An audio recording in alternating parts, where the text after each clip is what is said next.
When you're broke, desperate, and out of options, you stop reading fine print. That was my first mistake. The ad looked harmless enough. 1-month commitment. Life-changing reward. Total confidentiality required. The payment was ridiculous. $500,000 for participating in a social simulation experiment run by Marcus Vail, one of the richest men on the planet.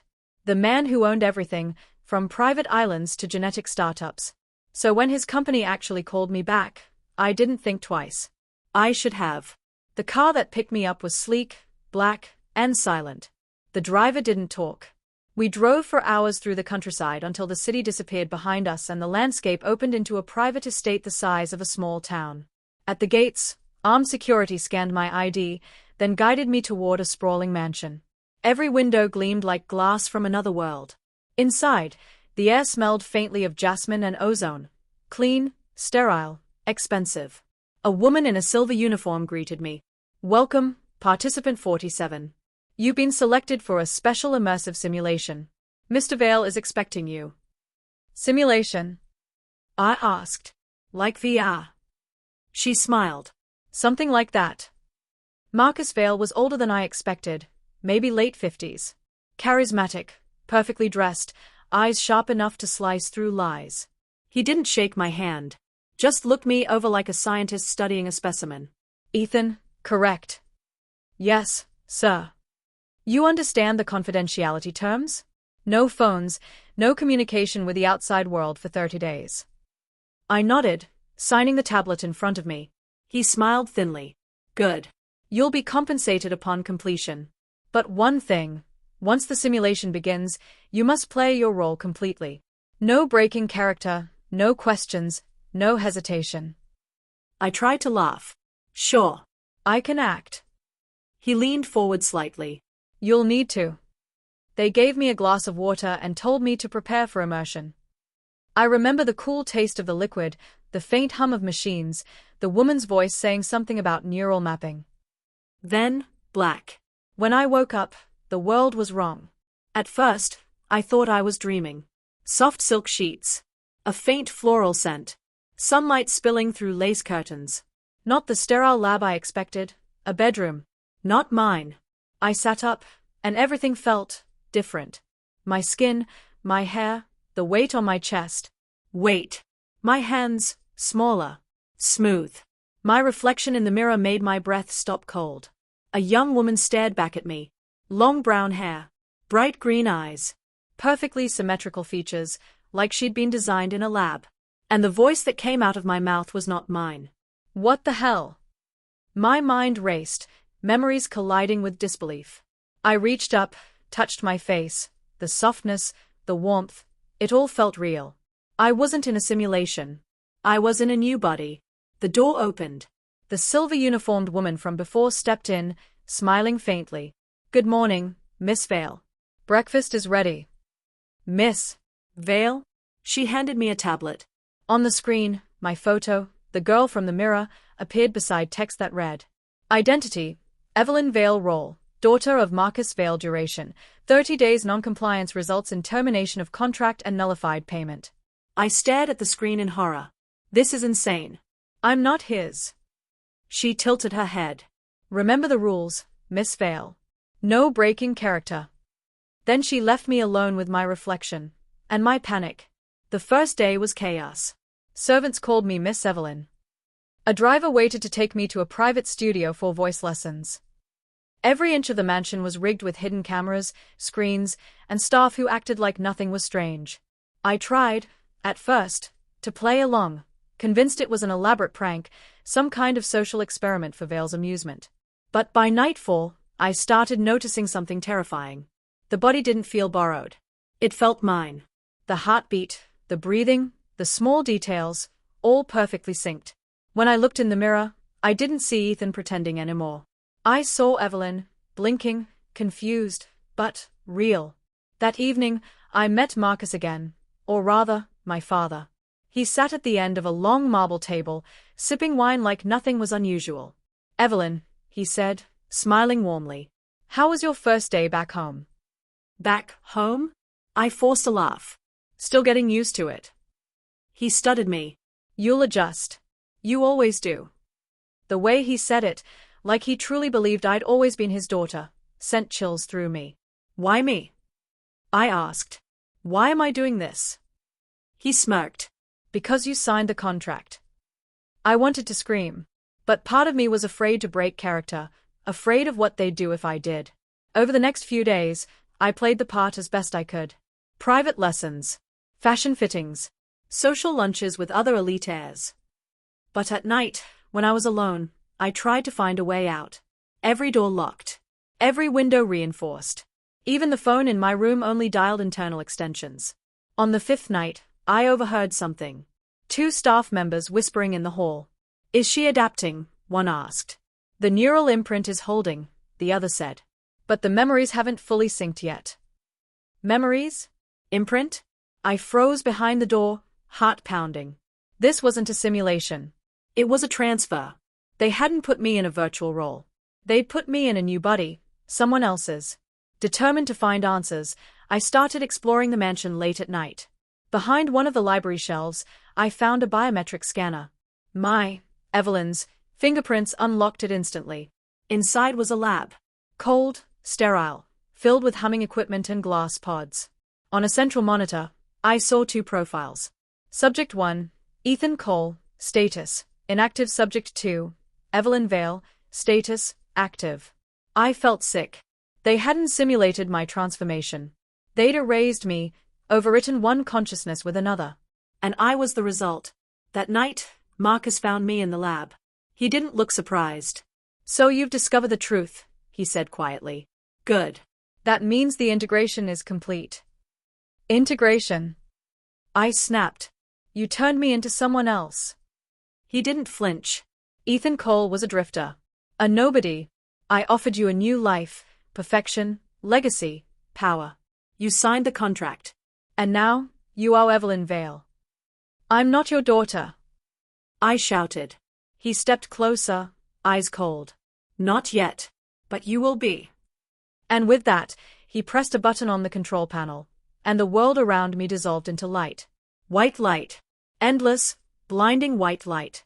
For a moment, I couldn't breathe. Then the light folded itself back into reality, or what looked like reality.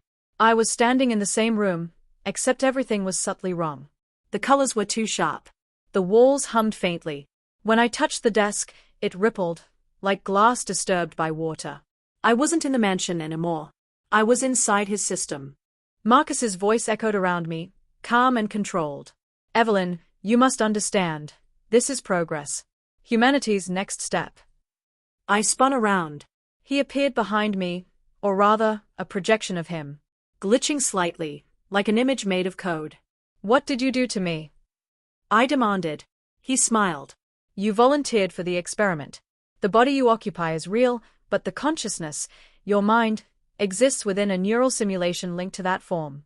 A perfect sync between code and flesh. You trapped me. I freed you, he said. Ethan was failing. Evelyn will thrive. You can be whoever I shape you to be. I clenched my fists. I don't belong to you.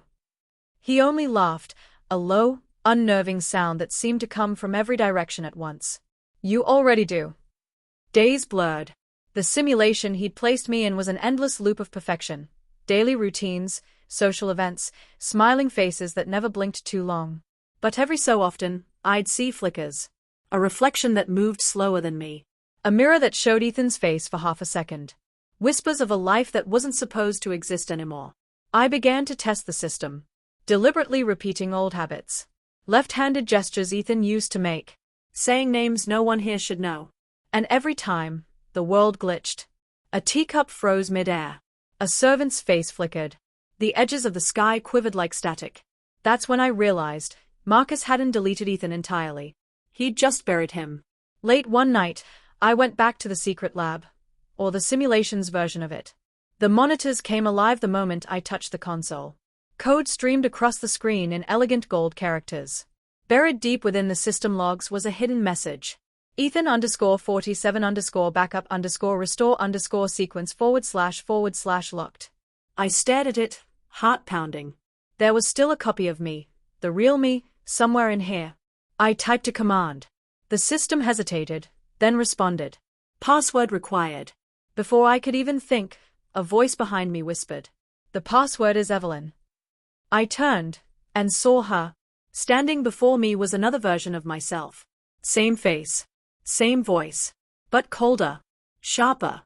The original Evelyn Vale. You shouldn't be here, she said softly. Father will be angry. Father. I spat. You mean Marcus? He stole my life. She tilted her head, eyes glimmering. He didn't steal it. He perfected it. You're part of me now. I don't belong in your body. Her smile didn't waver. Maybe not. But this world only needs one of us. And then she lunged. It wasn't a fight of fists, it was a war of memories.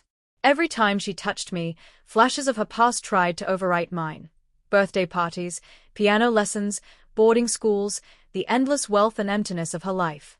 I pushed back with my memories, the cluttered apartment, late-night shifts, cheap coffee, the desperate hope of a better life.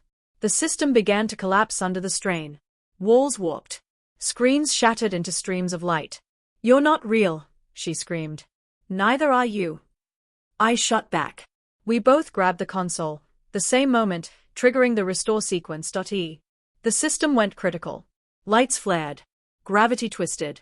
I heard Marcus's voice shouting through the speakers. Stop. You'll destroy everything. But it was too late. Reality folded inward. 1,000 memories, hers and mine, collided and fused. Then, darkness.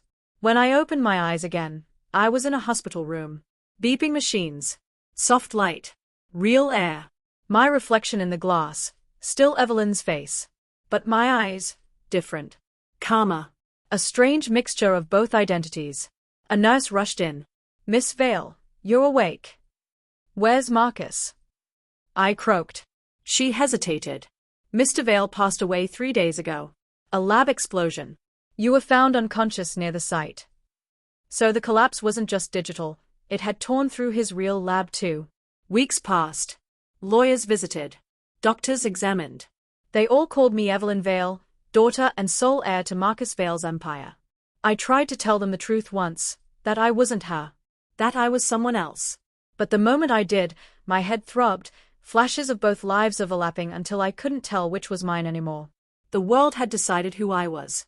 And maybe, it didn't matter. One night, sorting through Marcus's old files, I found a small black drive marked with a single symbol, a golden V. Curiosity burned stronger than fear.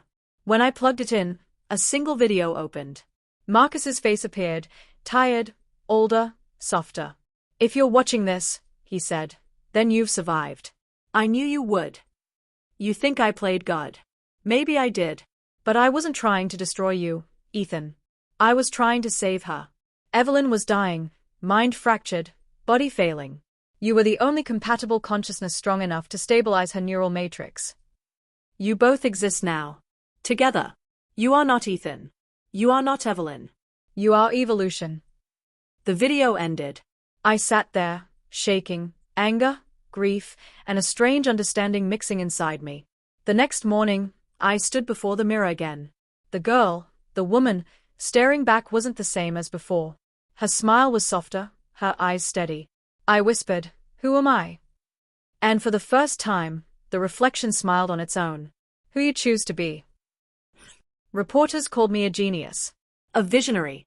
If only they knew. The company's mission wasn't about profit. It was about redemption. About finding others who were lost between lives, the way I had been.